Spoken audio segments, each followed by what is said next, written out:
Hello, Dental Team listeners. This is Kiera, and happy 2025. I feel so honored to be with you on New Year's Day today. I mean, I'm calling 2025 the year to thrive and no longer survive. Like, let's get real. Let's get on this. Let's stop surviving and let's start thriving. And so, to kick off New Year's today, I was thinking about it. And usually on New Year's, around this time, we're all setting our goals, we're setting our resolutions.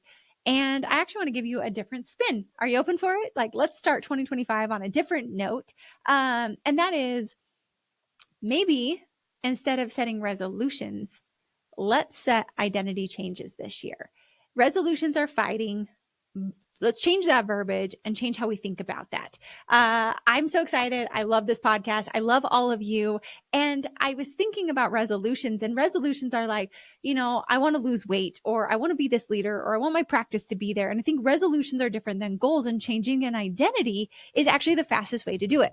One of my favorite quotes of all time is, the need to stay the greatest driver within the human being is the need to stay consistent with who we believe we are, not who we actually are, but who we believe. And so changing identity is actually the fastest way to grow and to evolve and to hit the goals and to hit the resolutions. It's not just setting a resolution up like a sticky note on a wall, like, I want to be this.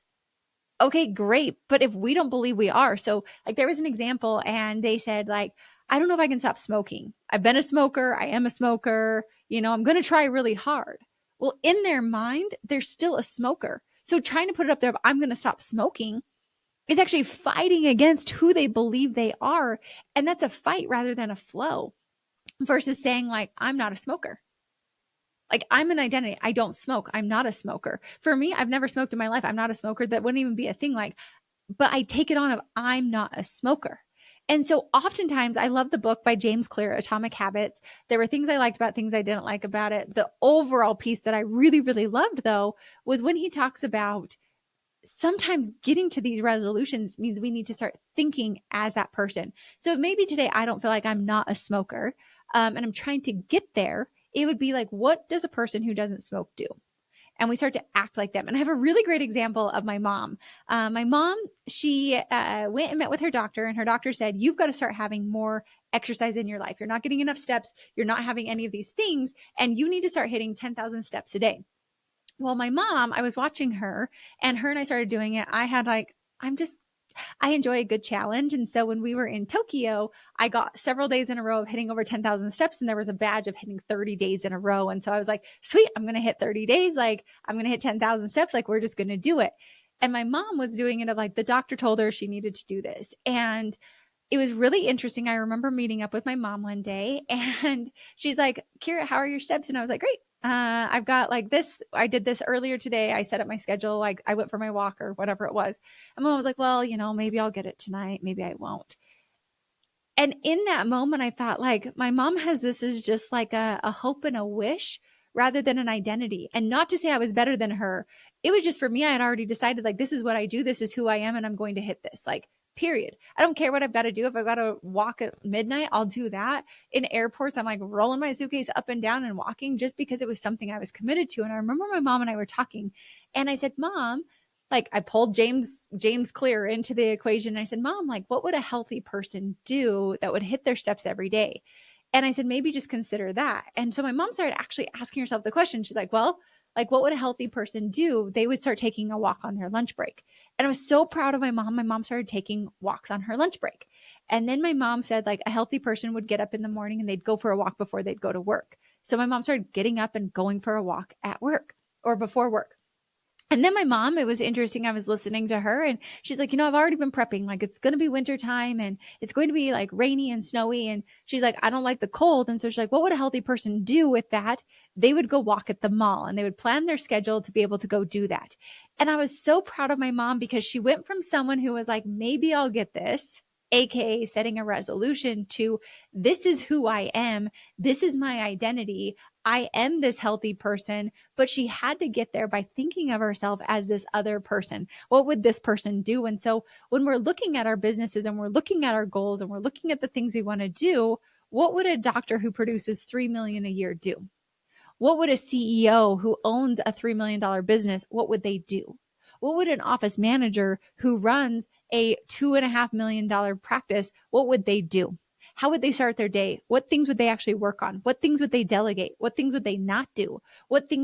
How would they present their cases? How would they close their cases? How would they follow up with their cases? If it was a hygienist who produced 3.3 times their pay, what would that hygienist do?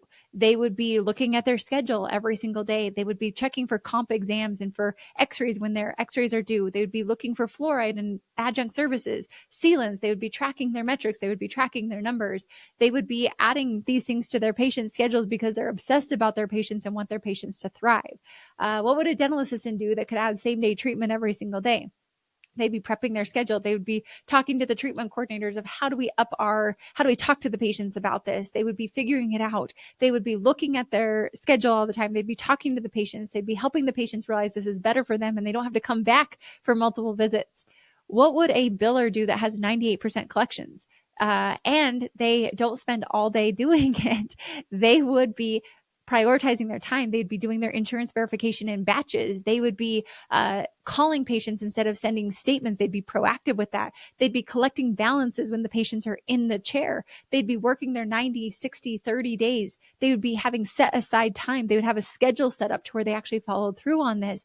They would not make excuses for it, and they would own their results. And I think if we think this way and we change our identities, and again, maybe we're not there today, but as we're setting these resolutions, what would someone who has great family work-life balance do? Well, they would set up their date nights for their spouse. They would set up their kid time. Those would be the first things. They would have their work schedule in there. If they know that they only want to work 4 days a week, they then build a schedule with block scheduling. And they start to realize that they might add additional treatment in of higher dollar treatment, whether it's cosmetic or implants or sleep or different things like that. They would look at it. A CEO of a practice would be looking at their numbers every single day, if not weekly. The reality is you've got to know your numbers forwards and backwards.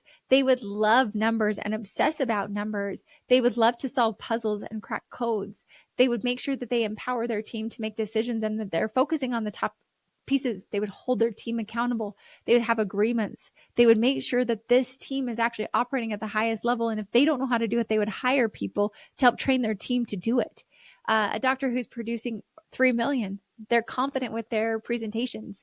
They aren't afraid to tell patients what they need. They're very good with their case acceptance. They're really good with their handoffs. They're really good with their comprehensive diagnosis. If they're not good with that, they would put in AI, so Pearl or Overjet, to use on their x-rays to make it easier for them. But they would actually get confident presenting treatment. Now, what does a confident dentist who presents treatment look like? They go in, they have a great rapport with the patient. And if this isn't you, I have some doctors and we change their names. So we have like Dr. Marvelous, or we have the confident guy, or like whatever it is for you. I don't care. Choose your name. But that person walks in and they're confident with the patient and they would have a rapport with the patient. And then they would ask the patient, can I lean you back? And they would say yes. And they would say, perfect. Can I do a comprehensive exam? And the patient would say yes. And they're teeing the patient up to say yes to them. And they show them healthy teeth and not healthy teeth. And they're able to go through a comprehensive exam with them and show them what they need to do. They're not using little league words in major league situations. They're being honest with the patient of what they need, and they're being confident with their diagnosis and what that patient needs. They're using our perfect NDTR handoff of the next visit, the date to return, the time needed for the appointment, making sure their recare is scheduled for every single patient. And they consistently do that. And if they forget, they tie a string of floss around their finger, or they have a little sticky note underneath the patient's chair. I literally have doctors do this when they're so committed to doing it. But they hold it consistent. They review their cases with their treatment coordinators every single week. Where did I crush it? Where could I improve? They record themselves. Don't worry, you keep it HIPAA compliant, but they record themselves and they actually watch back their treatment cases to see, what did I say? What did I miss? How could I say this better? They tee it up with their hygienist. They do, what would doctor do with their hygiene team? And they say, all right, this is how we diagnose it. This is how we preheat the oven with our hygienist. They help their hygienist and they do CE with their hygienist about perio and how we treat our patients that way. They work with their whole team and they do whatever it is, full team handoffs or morning huddles or case acceptance, but they're doing those items. But what they're really doing is they're picking the 1, 2, or 3 items that are actually going to move their practice forward the most with the least amount of effort and the greatest amount of gain. And they're really great at prioritizing. And what I'm doing is I'm describing to you doctors that I work with. I'm describing office managers that I work with, hygienists that I work with, people within our consulting company that are doing this ridiculously well. I'm telling you, literally, these are what these people do. A successful CEO, they block themselves. They have at least 2 to 4 hours every single week dedicated to working on the business. And they're doing it within working hours for two reasons. One, they believe in a healthy work-life balance. And two, they know that if they put it during production time, they're actually going to use that time productively because they know if they're producing 500 or 750 or 1,000 or $5,000 per hour, if they block those 2 hours, they need to ensure that those 2 hours are giving them at least, let's say they're at 500 an hour, at least $1,000 of benefit. If they're at $5,000 an hour, it's at least $10,000 of value in those 2 hours. You instantly start to think about yourself differently. But notice what we've done is we've changed your identity. We've asked the questions of what would this type of a doctor do? What would this type of a CEO do? What would this type of an office manager do? And then we start to become that person. And we stop fighting against, well, I hope and wish that I'll become this person. Instead, we started to be like my mom. My mom does not miss her 10,000 steps anymore because what my mom is someone who consistently hits 10,000 steps every day, rain or shine, good health, bad health, whatever it is, because my mom is so committed to being that person. Just like the person who's not a smoker and they've taken on that identity of I don't smoke. That's a person. And it's crazy because people are like, we can't change that. And it's like the fastest way to change is to become and to change our identity. And the way we change our identity is start to ask, what would we do in this instance? And so for you, I would think, look at your goals and ask yourself, what do we want to achieve as a practice? Hopefully you've set them up. If not, or if you have, come join us. January 31st, we are actually doing Thriving in 2025 with maximum momentum. And I would love to have you there. It's a Friday. It's going to be a couple hours for you guys. Don't even stress about it. 2 hours. So from 8 a.m. to 10 a.m. Pacific time. Come join us. I would love you. Let's get the Thriving in 2025. And we're going to help you actually set your goals for this year. We're going to help you actually build the momentum with you and your team. And as you're building this, as you're crafting it, ask yourself, who do I need to become to make these goals a reality? Who we are today, we need to rise above. I think about, like, as gross as it is, snakes. Snakes slough off their old skin. They outgrow it. They literally slough it off and leave it behind, and they emerge and grow into the next version that they need to be. Penguins literally molt off their feathers and evolve. And it's for us, what do we need to shed off? What do we need to let go of? What favorite excuse do we need to have? What do we need? What identity do we need to take on to become the person who rises up, who gets bigger shoulders to carry a larger practice, meaning we become better leaders, we delegate better, we own these things. And if you need mentors or you need guides, like, that's why I'm so excited to bring together people within consulting. Sometimes we just need to see other people to see how to do it. We need someone to model after. And so if you've got a great mentor, amazing. If you've got a great idea of who you want to be, amazing. If you don't, amazing. Let's give you some people. Reach out anytime. hello@thedentallingteam.com. But join us for our Thriving in 2025, maximize momentum, and let's help you. But right now on New Year's Day, I want you to decide, who are you going to be in 2025 to truly thrive? And then think of, what does that person do? And maybe even list the attributes of that person. List the things that they don't do. What are the things that they're not doing to make sure that they're thriving? And then let's not set resolutions, but let's actually achieve goals. Let's actually achieve dreams. Let's actually live the life that we were destined to live. Let's stop managing our circumstances and start creating our lives. Let's start becoming creators rather than managers. Let's start being who we were meant to be and not have it be a hope and a wish, but a true resolution, a true identity shift to be that person. And I promise you, you will thrive in 2025. Some of you may be looking back and thinking 2024 was not the best year for me. Reach out. Let's thrive and not just survive. I would love to help you. I would love to be here. I will be here on the podcast with you, and I would love to help you one-on-one or in a group setting or in person or virtual, whatever it is, but commit to yourself. Let's thrive in 2025. And this is who you will be. And then commit to doing whatever it takes to get there. Rain, shine, good weather, bad weather. You've got it, you don't have it, but you become that person to where when we are celebrating 2026, you look back and say, I became who I was destined to be. I achieved the goals that I set out because I changed the identity of who I was to who I want to be. And I promise you this year will be much different.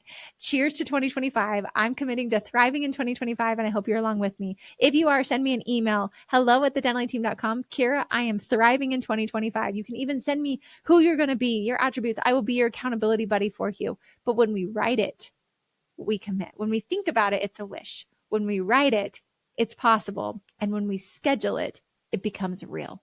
So whatever you've got to do to get this scheduled and to become this person, I implore you to do so. You deserve it. Your patients need you. Your team needs you. You need this for you. You need this. And I just say, play full out. Give yourself everything that you're destined to have, and let's freaking thrive in 2025. And as always, thanks for listening. I'll catch you next time on the Dental Team Podcast.